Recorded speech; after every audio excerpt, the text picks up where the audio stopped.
రీమ్యాపింగ్ of keys. So మన కీబోర్డ్లో మనం రెగ్యులర్గా కాకుండా కొద్దిగా తక్కువ యూజ్ చేసే కీస్ ఏమైనా ఉంటాయి కదా, ఆ కీస్ని మనము రీప్లేస్ చేయబోతున్నాం, స్పేస్ బార్తో రీప్లేస్ చేస్తున్నాం. దీనికి ఏంటి అంటే మనం మైక్రోసాఫ్ట్ స్టోర్కి వెళ్ళేసి మైక్రోసాఫ్ట్ స్టోర్లో ఇందులో ఒకటి PowerToys అని ఉంటుంది. సో ఇన్స్టాల్డ్ PowerToys అని సర్చ్ చేస్తే సో దీనిలో డాష్ బోర్డ్లో కొన్ని ఎనేబుల్ అయి ఉంటాయి.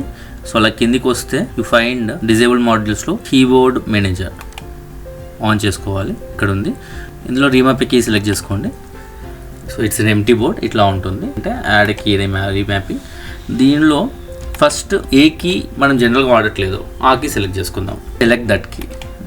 నమ్ ప్యాడ్లో ఉన్న ఎంటర్, ఎందుకంటే 2 ఎంటర్ బటన్స్ ఉన్నాయి. సో ఒక ఎంటర్ బటన్ తీసుకుంటాం, అందులో num pad enter button. And more over ఏంటి అంటే అది ఒక సైడ్కి ఉంటుంది కాబట్టి మనం యూస్ చేసుకోవడానికి ఈజీ ఉంటుంది. ఇట్స్ యువర్ విష్, మీకు కావాల్సిన పెట్టుకోవచ్చు. సో ఒక శాంపిల్ లాగా అనుకోండి.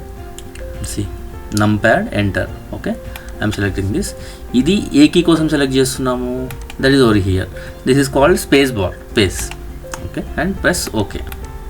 Continue anyway. సో ఇప్పుడు షో రీమ్యాపింగ్స్లో చూస్తే ఎంటర్ నమ్ ప్యాడ్ టు స్పేస్. నమ్ ప్యాడ్లో ఉన్న ఎంటర్ మనం క్లిక్ చేస్తే ఆ స్పేస్ తీసుకుంటుంది. So this is the meaning. So ఇప్పుడు మనం అనుకున్న అయింది కదా, latest test it. So it is time for testing.